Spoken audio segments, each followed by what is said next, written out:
Welcome back, everybody. Glad you're with us on tonight's edition of the Nick Saban Show, live from Baumhauer's Victory Grill here in Tuscaloosa. I'm Eli Gold at Baumhauer's. Joining us, as you know from a few moments ago, Marty Smith of ESPN. He is our special media guest. And joining us from his home here in Tuscaloosa, Bama head coach Nick Saban. Coach, great to have you with us. I'm sorry you've had such a tough day today, man. I really am. Well, you know, it's just when they tell you tested positive, I don't feel any really different than normal. I got a little head cold and a little bit of a runny nose, and every now and then I have a cough, but don't feel bad at all. It was really disappointing, especially this week, you know, with our players. Sure. To have to tell them I couldn't be there for, you know, what's such a big game for so many fans, and I know for all of our players, but it's a great rivalry game to be a part of, and it's a little bit sad not to be able to be a part of that. Exactly. And Marty Smith, I know you too, through family connections, you're on the shelf as well for ESPN for a couple of weeks. What happened in your situation? Yep, I'm a contact trace, so I'm holed up at the house just like Coach is, and had a family member test positive. So ultimately, he's feeling fine, and we're just counting our blessings that everybody is generally healthy. And Coach, I'm glad to see that you're feeling pretty good. I'm sorry you got that head cold and that you'll miss the Iron Bowl, but I do wonder, what will your role be this week? Will you be engaged in the meetings and whatnot? Well, I do everything. You know, I went through this for 3 days before the Georgia game. You know, when I had the false positive, I was actually quarantined and tested out. So, but I do exactly everything that I do in a day. Like 2 o'clock today, I'm in the meetings with the players, special teams meeting, go in with, you know, some part of the team, most of the time the DBs, you know, watch the entire practice, have communication on the field that, you know, I can tell somebody that they didn't do right and we can repeat the play or whatever. I Zoom the team afterwards when we call everybody up. So I did recruiting calls from practice until now, and I'm going to do some more when we get done with this. So nothing really changes, you know. And tomorrow morning, 7:30 in the morning, we always watch today's practice, you know, because tonight's kind of recruiting night. And I'll watch it with the defense, then I'll watch it with the offense. Then we'll do 2-minute and 2-point plays. So we just do what we do. And I, you know, write things up for the players, talk to the team, had a team meeting today to inform them. I didn't want them to hear from anybody else. So, you know, it's just kind of business as usual. Now, the biggest difference is going to be you can't be involved in the game. And you can't have any electronic, you know, telecommunication or anything with the sidelines. Or at halftime, so you actually had no input, which really to me is, I mean, if you're not there, you should at least be able to communicate some kind of way, maybe with the press box or at halftime with your team or whatever. I mean, you're not going to give anybody, unless this stuff spreads over the phone or something, or over a Zoom call, but who knows? But it is what it is, and we'll just have to work it out the best we can. The good thing is, though, you've got quality people on your staff. It's not the same as you, with no disrespect to them, but it's not like you're handing off to me. I mean, you've got quality people to handle things on game day. Well, Eli, you're quality too. All right. Well, thank you, sir. You're very kind. Don't ever say that. But, you know, we do have a very good coaching staff. We do have a lot of quality people who have lots of experience. Sark has been a head coach for many years, very successfully.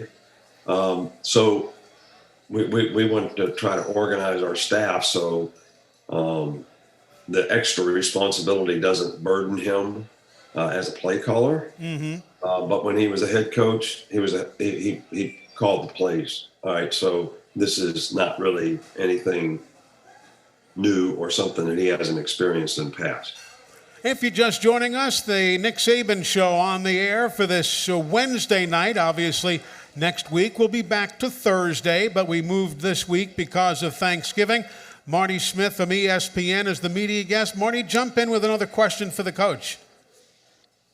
Coach, this has been such a unique and unorthodox year for all of us. How has it challenged you in ways you haven't been challenged before as a leader? Oh, I think the biggest thing is dealing with the sort of disruptions, that things change day to day. And you really have to learn where, in a perfect world as a coach, you want every player on the field every day, everybody working, everybody doing what they do. And with quarantines and a positive test here and there, you just don't have that. And you don't know how it's going to change from day to day. Not having a game canceled. This year we had a bye week. Yep. We practiced 2 days to get ready for a game and find out that we're not playing the game. So early on, I kind of told the players, look, there's going to be a lot of disruptions this year. And how you deal with these disruptions is going to determine how successful we can be. So you got to almost have a so what, what's next kind of attitude about, what happens on a day-to-day basis. And everybody's got to challenge themselves to, be their best when they have the opportunity to be there. And then to do their best when they can't be there. Just like we have a couple players this week that are Zooming. I think we're going to get a couple players back tomorrow. All right, so they've been in Zoom, they've been in meetings, they kind of watch practice, on Zoom. But and you used to have all these rules that if a player didn't practice, he couldn't play in a game. You can't. I mean, you forget about that. Throw that out. Yeah. So there's a lot of challenges, but the biggest thing is you got to have a lot of flexibility on how you manage your team and how you manage all the disruptions. And our guys have done a pretty good job of that. I've been really pleased with, how they've kind of managed that throughout the season. Let's go to the phones, gentlemen, and as per usual, Pee Wee from Grand Bay, Alabama, is first on the line. The first question of the night brought to you by Alabama 811. Always contact 811 before you dig to know what's below. Call 811 or online, al811.com. Pee Wee, welcome in, and happy day before Thanksgiving to you, sir. I appreciate that, Eli. Coach, how you feeling, bud? I can't hear Pee Wee. Okay. Pee Wee, repeat yourself if you would, sir. Coach, I was just asking how you feeling. He was just asking how are you feeling and what's going on. I'm fine. I got a little common cold, little common head cold. So, hopefully I'll get better before and I won't get worse. So, but those are basically the only symptoms that I have. And, I worry about family, other people, Miss Terry. My mom was here for the game this past weekend. So, hopefully, and I don't know how I haven't been in contact with anybody I'm not typically in contact with. We do great social distancing at work. Everybody wears a mask. All the players wear a mask. We're separated in meetings. And the only place I go is home, and nobody's been here at the house. So I don't know how this happened, but I guess it's pretty strange, but not to worry about how I feel. Since Pee Wee normally asks about offensive linemen, let me throw that in, Coach. Let me jump in there. It was nice to see you go a little deeper onto the depth chart last week. We saw, Javian Cohen out there and all sorts of guys. What a wonderful opportunity mid-season to get some of these young guys some snaps. Well, it certainly was, and they got to play almost the entire fourth quarter and really did a nice job. I mean, Kentucky's got a pretty decent defense, and we struggled early in the game to run the ball. I think we were a little rusty maybe early in the game and didn't play quite as well on either side of the ball and dodged some bullets early and played better and better as the game wore on. But I thought those guys that got a chance to play really did a nice job. And it was good for them to get some experience. We haven't had a lot of opportunities, to play those guys. The two young running backs got some experience. Both of them did well. So it was really good. And that's how you develop depth on your team. And it'll be good for their motivation in the future as well. Injury-wise, everything's shaping up pretty decent for Saturday? We always got a few guys banged up, but we're hopeful that everybody will be ready to go on Saturday. Good. Marty? Coach, I'm curious about, when you're managing a season like this and you can't be present in a moment like this, what is the challenge of just continuing to demand of your players that they are disciplined? Because they're 18, 19, 20-year-old young men, and it's so difficult in that time frame in your life to have perspective on a broader scope. So what's that challenge been like? Well, it's amazing that you asked that question. It's really what I talked to the team about after practice today, that you choose your energy. Nobody at this time of the year really feels great. Nobody's really 100%. So you can't do what you feel like doing. You can't practice like you feel like practicing because most guys aren't 100%. I mean, you could probably pull NFL players, college players. Somebody's got something that's bothering them this time of year. When you played 7, 8 games, you get this deep. And this year, it seems like this is the 12th game of the year because it's been a longer season. Even though we hadn't played games, we've still practiced, the same amount pretty much. So I think players understanding their ability to choose energy and then focus on having the kind of discipline, eye control, doing things correctly in practice. So you develop the right habits. And one of the things that I've done throughout the year this year is when I see things happen in practice, like let's just say guy doesn't run around with the right depth, offensively, or defensive players don't break on the ball, when the ball's thrown and you're playing zone. And then one of those things will pop up in the game, and I'm immediately showing those two things and saying, see, this is the habit that you created by not doing this in practice. Because you're not choosing energy, and you got to have enough discipline to push yourself and make the kind of choices and decisions that are going to prepare you to play well in the game. Because at the end of the day, most games that you lose, or at least the games that we lose around here, we beat ourselves as much as the other team beating us by making mental errors, making mistakes, turning the ball over, not blocking the right guys, getting the quarterback sacked, whatever. All right, so and that all, the ability to eliminate those types of things really happens in terms of the way you practice and the way you prepare for a game.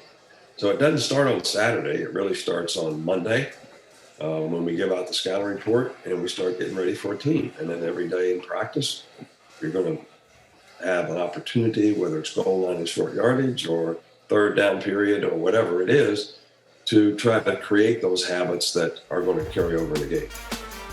Devontae Smith becoming not only Alabama's but the SEC's all-time leader for career touchdown catches with 33. And Coach Saban, when you think about all of the magnificent wide receivers who have come through this conference over the years, and to have Devontae now at the top of the list, man, that says a mouthful. It'd be interesting to know exactly how many first-round draft picks have come out of this league. Yeah. Through the years. I think I've told this story before, but when we drafted Antonio Langham with the 9th pick of the draft in Cleveland when I was at the Browns with Belichick as a defensive coordinator, he was a little speed deficient. He didn't run a great time at the combine and all that. And so we kept watching his film, and there were like 5 first-round draft picks, Ike Hilliard and all kind of guys that I can't remember all the names, that he played against, like in 92, 93 when he played at Alabama. And he covered all those guys, and he never, ever looked much speed deficient. And we picked them based on the level of comp because he played against such great players, and it wasn't an issue. We didn't think it would be an issue in the NFL, and he was a very good player for us. So that says a lot about Devontae Smith to be above all those guys in terms of what he's been able to accomplish here as a player. But it couldn't happen to a better individual, a finer young man, great competitive character, really good person, really cares about the team. He's got really good leadership qualities. You love it when the best players on your team are the best guys. Yeah. Normally we talk straight football on this show, but we do need to divert just a little bit here this evening.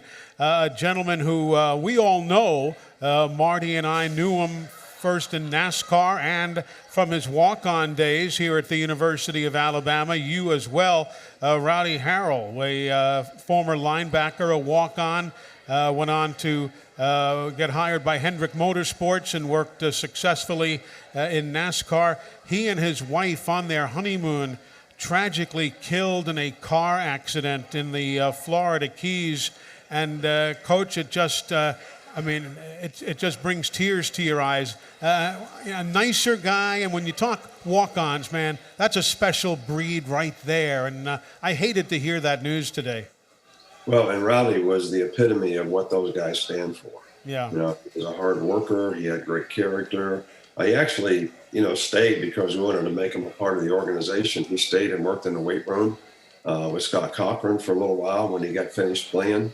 But man, our thoughts and prayers are out to him and his family and friends. And we just absolutely hate it when anybody that's been a part of our family here has such a tragedy. And I know it's very difficult for them to deal with because he had so much potential as a young person.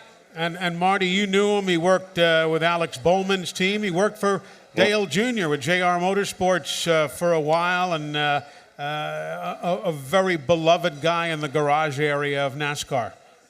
And I live in Charlotte, Eli. You know that. I live in Greater Charlotte, and this entire town, the fabric of our city is really a NASCAR town. And Rowdy was one of those guys that just had that spirit that made everyone in the room and everyone in his aura and in his midst feel better about themselves. He had this infectious energy that you could not help but feel joyful when you were around him. And when all of us heard it earlier this afternoon, it's just one of those things that's so shocking because it was someone, to Coach's point, that had limitless potential. And our prayers are with him and his family and his bride's family. It's just an absolute tragedy. It really is just an awful, especially on the eve of Thanksgiving and so on. It's never a good time, but that makes it even that much more difficult to swallow. The Auburn Tigers. They're not a bad football team, and they're getting better. You got to be on your toes when you face that bunch, don't you? Well, I think they're playing their best football of the year right now. They've really started to come together offensively.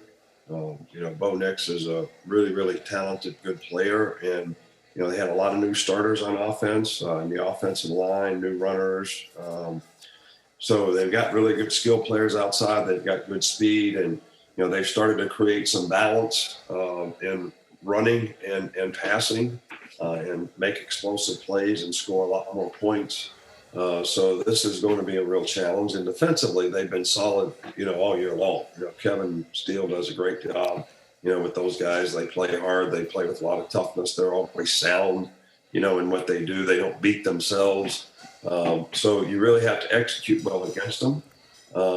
They got really good special teams. They're very challenging in terms of the system and scheme that they run, and they've got good specialists. So this is a good team. I mean, it's a team that's a much better team now than they were, which, speaks to, the job that they do there as coaches to get their team to improve the way they have throughout the season.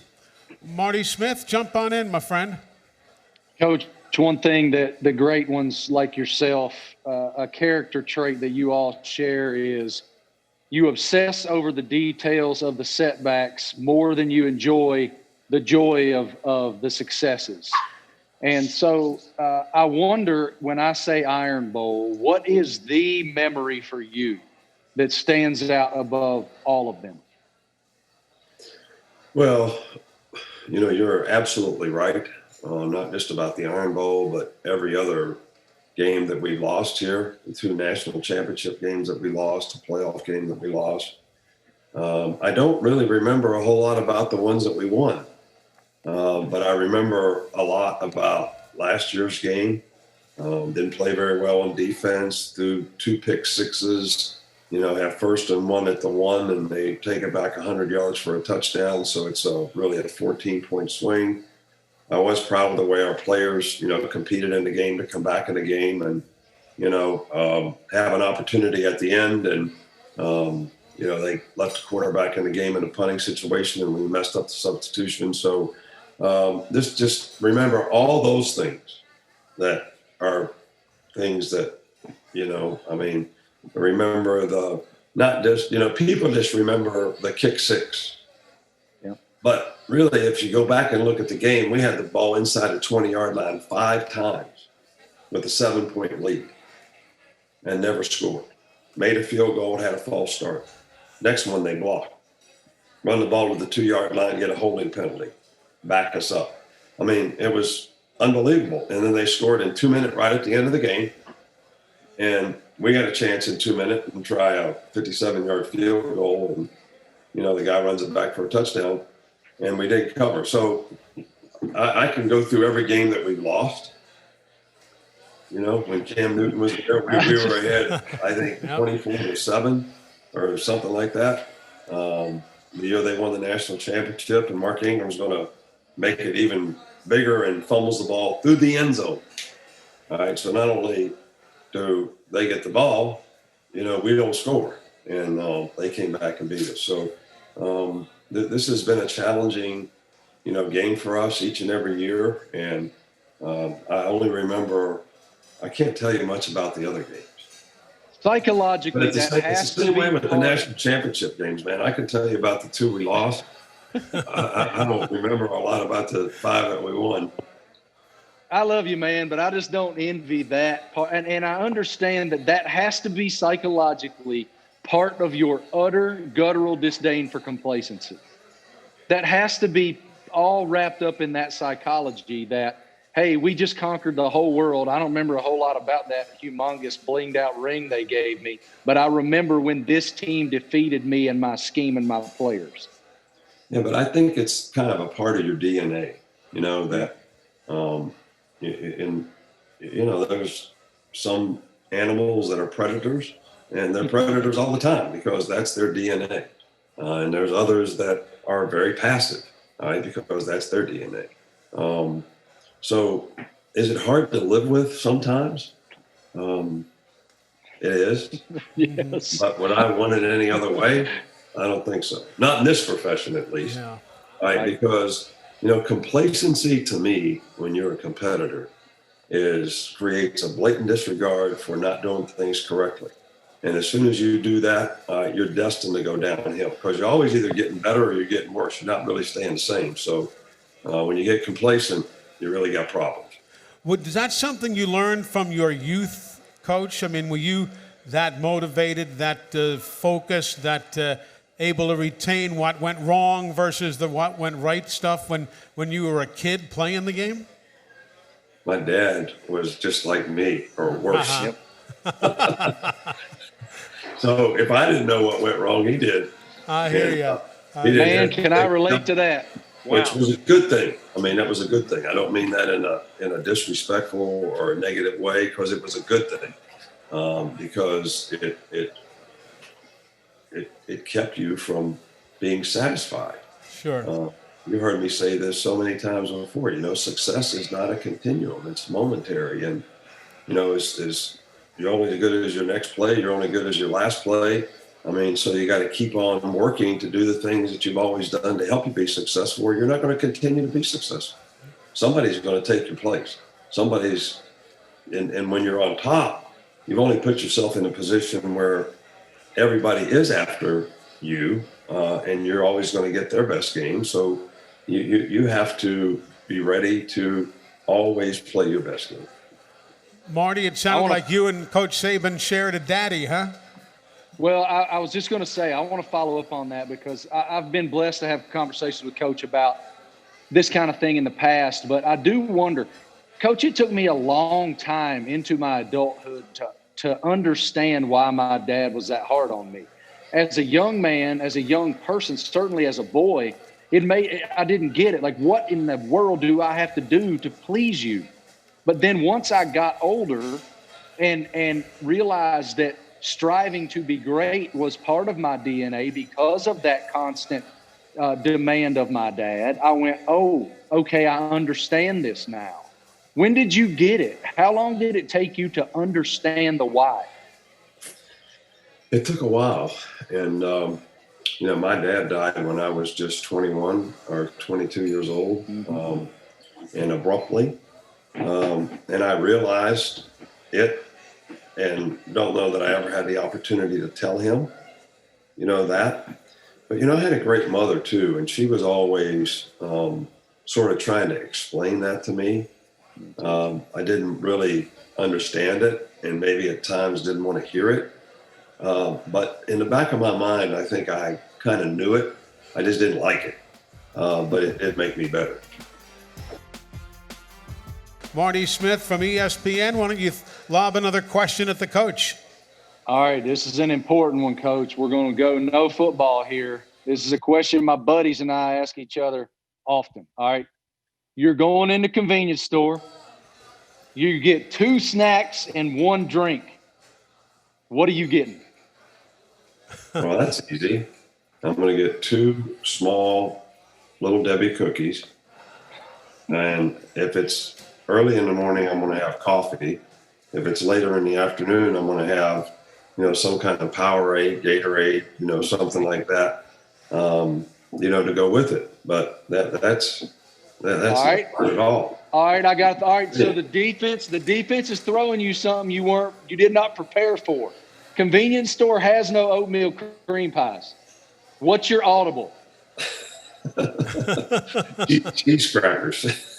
Cheese crackers. Yeah, that's good. 2 packs of cheese crackers, or are you gonna have like some combos? Or a payday. I'm a payday guy. Those are good. Payday. I love that's payday. A good win. I love payday. They're underrated. People don't know this, but I eat 1 payday every Sunday. Do you? Really? Oh yeah, yeah. We. Is there a specific time? I you usually payday? get up on Sunday morning and grade the film, and we go to 11 o'clock church. So Terry makes like a little breakfast like at 8:30, and I go to work right after church, so I don't eat. So about 3 o'clock in the afternoon, I'll have a little payday, and it's really the big kind, the king size. Giant, man, yeah. Hold me over till 6 o'clock. So you got a secret out of me. Nobody knew that. Eli, we have broken news on the Hey Coach Nick Saban show for America. Coach is a payday guy. We'll get all the networks. I have won Thanksgiving. We'll get all the networks clued in. Coach, it's time. We're going to let you go a little early this evening just so you can rest up, get your energy back. It's time now for your final word, presented each week by Mercedes-Benz. Mercedes-Benz, the best or nothing. What's your final word for this night before Thanksgiving? Well, I think, what I talk to the players about early in the week is, sometimes when you play games and you play certain teams, they start out pretty well in the game, but they help you. They do things to help you. Just like in last week's game, Kentucky really started out well in the game. They missed a field goal early in the red zone. They made one. They snapped the ball over the guy's head another time for a 40-yard loss. So they helped us. But I think when you play in games like this, in this game, the other team is not going to help you because you're going to get their best game. It's a rivalry game. You don't have record makes no difference. What you've done in the past makes no difference. How you did in the last game makes no difference. It's all about what you do, in this game. And the expectation should be is, they're going to bring it. All right, we're going to bring it. And somebody's got to blink. All right, and you have to have the mental toughness and relentless competitive attitude to be able to persevere, that kind of competitive situation. But I think that's what great competitors like to do. They like to play in games like this, and they like the challenge of being able to do that. And I think the same goes for the fans. And I think the poison in all this is when you have the expectation, that, okay, we're going to go out and this is all going to be easy. It's going to happen like nothing. We expect it to be this because their record is this and our record is that. And that's when, you're not mentally prepared to have the kind of, sort of mental mindset that you need to be able to sustain and play a game like this in a really, really tough environment and tough situation because of who you're playing against and what the game means to everybody. So I'm going to encourage the fans to have the same kind of sort of competitive character, in this game. We need your support. The players need your support. When you get it this time of the season, nobody feels great, right? But everybody's got to make themselves go and make the choice to go out there and play their best. And certainly your spirit is something that can help us do that. And I certainly appreciate that. Well, listen, you take care of yourself. Have as good of a Thanksgiving Day tomorrow as you can. Particularly in this year, Thanksgiving just takes on even a more heightened meaning than ever before, I think. Well, I think that I'd like to take this opportunity to, wish everyone out there a very happy Thanksgiving. Thanksgiving is a time where we all have the opportunity to show gratitude for all the things that we have, relationships, and I think a lot of us spend a lot of time thinking about the things we don't have, and sort of maybe sometimes, take some things for granted. And I think this should be a day for everybody to realize, all the things that we have and show gratitude for that, especially the relationships and loved ones that we all should really appreciate. So I also want to say thank Marty, for coming on. Yeah. Marty's been a really good friend. He's a great professional. I think he does a great job. His energy and enthusiasm as a journalist is something that I certainly appreciate because he's very professional in what he does. And he's always been very fair to us at Alabama and very fair to me. So we certainly appreciate you, Marty. Thank you, Coach. Best to you and your family on Thanksgiving as well, okay? Appreciate you so much. Thank you for those kind words, and we hope you heal up quick so you can be out there hollering at people again. That's my guy right there now. Yeah, I got a text from Marcus Spears. one of your buddies. My man. I always tell the players, when they're out there practicing and they say, oh, this hurts or that hurts. And, I just shake my head and say, they don't make them like they used to. All right, well, it's probably been, 20 years since he played for me. So I get a positive test. What's the text say? They don't make them like they used to. All right. I'll see you later. All right, Coach, take care. Have a great evening. Marty Smith is with us from ESPN. That is a lot of the true Nick Saban that we get to see on this program. The fans see him on those 40-second sound bites from behind the podium on Monday and Wednesday and so on. We're blessed to be able to see the occasional smiles and the laughter and the chuckle and the storytelling. That's a wonderful peek behind the curtain. I will tell you, every time I get the opportunity to chat with Coach, especially in this type of format, or if I'm doing a sit-down interview with him for ESPN or whatnot, where we get to dive a little deeper. First of all, invariably I learn. I learn about myself through the perspective that he offers. And nothing makes me feel more accomplished than when I can make him laugh. I feel like I've won the lottery when I get to see him chuckle.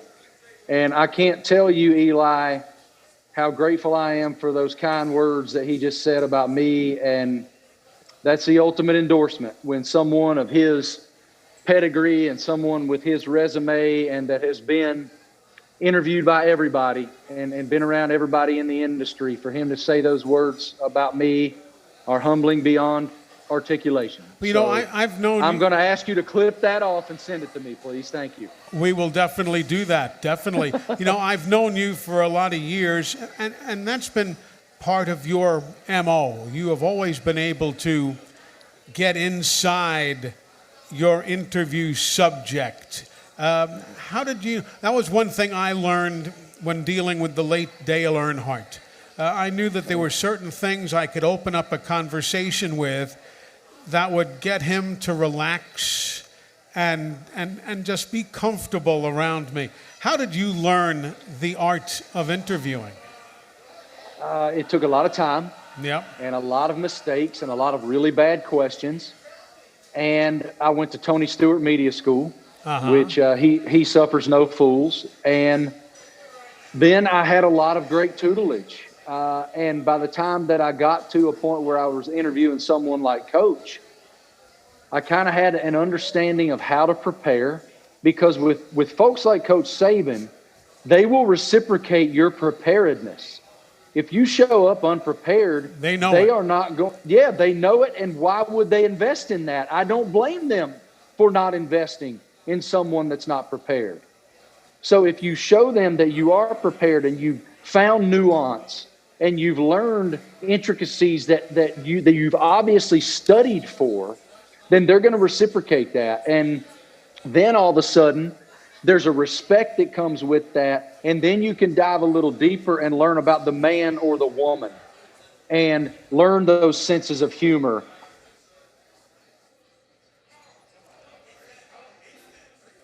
Marty Smith has left the building momentarily. He has now returned as we see the flickering flames from his fireplace behind him. You were saying, sir? That with folks like Coach Saban, earning that respect, it ain't given, it's earned. Yep. And it's earned immediately, and then it's not something that you just have, it's something that you need to cultivate every time. And it's something I take very seriously. So I'm very grateful. Again, I can't describe to you how grateful I am for those words that he just said. I hear you. I understand totally. But boy, the Alabama defense, having given up 20 points now in the last 3.5 ball games, it seems that at the halfway point of the Georgia game, the team really defensively turned the corner. Absolutely. And again, in a year that's just so different and with so many unknowns, it's even more impressive to me when you continue to improve that way. And we've all seen, I mean, I think for the first 6 or 8 weeks of the season, we just all were like, where in the world are the SEC defenses? Mm-hmm. All of the defenses that made the conference, that were the brand of the conference, they were non-existent other than in Athens, Georgia. And then Athens, Georgia played you guys. And Mac Jones just beat the brakes off of them, and Najee and Devontae and all those guys who are so talented. And now that you guys are starting to put that defense together, to me, Bama is far and away, by a substantial margin, the best team in America. And I'm not just, I would say that anywhere. I've seen Notre Dame in person. I've seen Clemson in person. I've seen Florida in person this year. I've covered broadcasted games for each of those schools, and they're very good teams. And I have not seen you guys in person yet, but I've watched a lot of tape and I've watched a lot of games live. And I'm just thoroughly impressed with the sideline to sideline speed defensively. It's remarkable. It's a very rare team where right now I just don't know where there's a weakness, Eli. I don't see one. No, there really hasn't been. And of course, the healthy special teams now, Reichard kicking the ball so very well. Yep. Really, all the parts and pieces have come together. It's a fun team to watch. And, you know, I like what Coach just said to the fan base. I can see why all of you guys are so excited about the potential for this group. But this is just such an odd year. I mean, it's like I was saying to Coach in one of the breaks, Eli, that I heard a great statement from Justin Fuente. I was supposed to have broadcast the North Carolina-Virginia Tech game back in early October. Mm-hmm. And I was doing the coaches' calls with the Virginia Tech group. And Fuente said that they had a Navy SEAL come in and speak to the program. And Fuente after the speech, Fuente pulled the Navy SEAL aside. And he was like, man, tell me about your preparation. I want to know all about how you guys prepare. And the SEAL just started laughing at Coach Fuente. He said, hey, man, look, our mantra is just get to breakfast. Just get to breakfast. Yeah. And then once you get to breakfast, worry about lunch. That's the 2020 college football season right there in a nutshell. It's so poignant because these kids are getting tested. These programs are getting tested for COVID 3 times a week. And you just want to get to Saturday. You just want to get to breakfast. And I can't imagine the anxiety, the added anxiety that these staffs have to manage, just wondering what's going to be at their disposal from a player perspective a weapons perspective every set. Like, I feel awful for Mark Stoops on Sure. a lot of levels. I mean, they were missing so many players against you guys last week. I think they're down 18 as they face Florida Saturday. And, of course, the tragedy that happened with their offensive line coach. So it's just a very odd year. It But I'm really expecting a is. lot from you guys, man. It's always a pleasure to have you on the show, and for the folks who don't know, Aaron Taylor from CBS was supposed to be our media guest today. The game that he is doing or was doing got canceled, so he was able to catch a flight to go back home and be with his family for Thanksgiving. And he called and said, hey, I could wait and fly home on Thanksgiving and honor my commitment to be on the show, but would you guys mind if I just kind of begged off and went home tonight? And how do you keep a guy from spending Thanksgiving with the family? And a quick call to Marty, and he was so kind and quick to say, sure, I'll fill in. So I can't thank you enough, my friend. It's always a pleasure. You've been a dear friend for many years through the garages of NASCAR and through the sidelines of college football, and it's great to have you on the program again. Pleasure's all mine, sir. You're a legend. You're a hero to me and have been for a very long time. And I love that program. I love your state so much, and I hope everybody has a wonderful Thanksgiving holiday, a safe one. Everybody continue to stay safe, and I can't wait to see you guys in T-Town soon. You Be got well. it, and we'll pull off that audio and video for you. We'll send it off to you at the house. Please do. It's going on like my next resume. I hear Be you. good, y'all. Take Happy care. Thanksgiving. Happy Thanksgiving.